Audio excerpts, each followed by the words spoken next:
I want you to encourage yourself to be interruptible.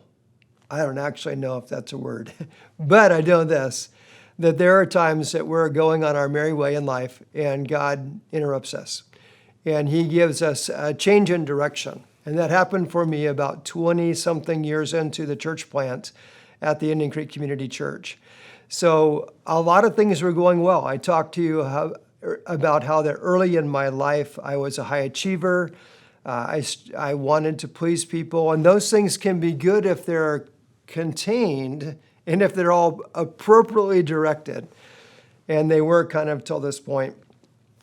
But at this point in my life, when we reached this level of success, we had planted a church that planted other churches. We had a couple campuses. And one day I woke up with this thought. It was the very first thought that came in my mind when I woke up that day, and the thought was this: I'm about to move, and you could miss it.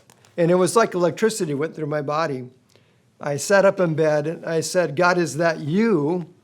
There was no answer. I said, God, if it is you, then what am I supposed to do? And immediately I had this thought come back in my mind: meet me in the prayer room. And foolishly I said, for how long? And I didn't get any answer for that. So I got dressed, I went over to the prayer room. And while I was praying, one of the first thoughts that came in my mind as I went through the door was, meet me here every day at 6 a.m. Foolishly, I said, for how long? Like, no answer again. It turned out to be a year and a half. So I probably only missed maybe 2 or 3 days in a year and a half being in the prayer room every day at 6 a.m. for nearly an hour and a half. Now, I'm not saying any of that to get credit. I'm saying this. I mentioned to you earlier that from my family of origin, there were some things that were kind of messed up.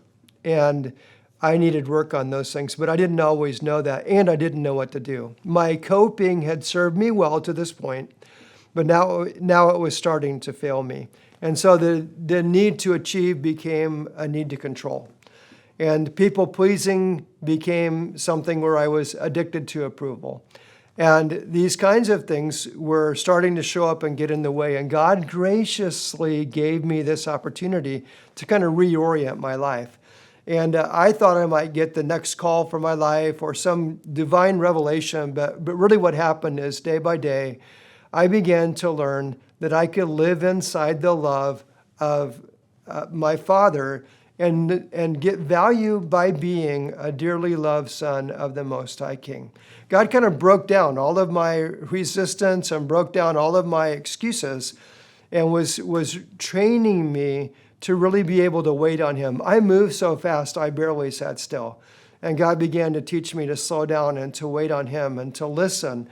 Many times I would just lay on the floor and cry or listen to music, and God was just rebuilding the interior portion of my life. I truly believe if I did not allow him to do that, I would have gone in a ditch somewhere. I would have had some kind of a moral failure. Who knows what would have happened? But God was gracious to slow me down and to stop me and prepare me. And I share this to say, you don't have to wait for something that dramatic. Regularly in my life now, I take time to wait on God, time to listen, time to worship, time to read the scriptures, time to pray, time to journal, and just give him some time every day to speak to me so we don't need something that huge and dramatic. What that time actually did do was it changed my coping into healing. And if you haven't experienced that, you need that. Like when God begins to heal and redeem your origin story, it really prepares you for what's ahead. I had no way of knowing at that point in time, but the next thing that would happen shortly after that is God would lead me to turn over the church that I had started and planted and led for 30 years to a person I had been able to coach. And that person was able to take over. There was about a year and a half transition, and it prepared me for the next stage of my life. A stage where I wouldn't have all of the props, where I wasn't in front of people all the time. I wasn't getting acclaim. In fact, I didn't even have a salary at the beginning. I had to start from scratch. But I could do what God asked me to do because I became centered in this idea that I am a dearly loved son of the Most High King. And my Father loves me. He'll redeem every mistake. He's forgiven me. And he can get me where he wants me to go because of who he is, not because of who I am. And I want that for you.